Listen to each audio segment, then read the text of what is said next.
Alright, YouTube. Ladies and gentlemen, this is what it takes sometimes to diagnose an electrical issue, even on something as simple as this. Everything was disconnected. We had a light hooked up for confirming power. Digging through all this wire to find out that this motherfucker right here was shorting to freaking ground. A goddamn brake sensor switch.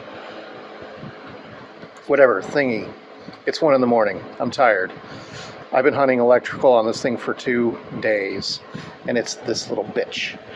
As soon as I clicked on power, it burnt the shit out of my finger. It got so hot. So, if anybody has wiring diagrams for a trail wagon TW200, or knows where to get that brake sensor for a TW200, that'd be super, because it's 1 a.m. and my brain's fried. I found it. Victory is mine! Hit like and subscribe.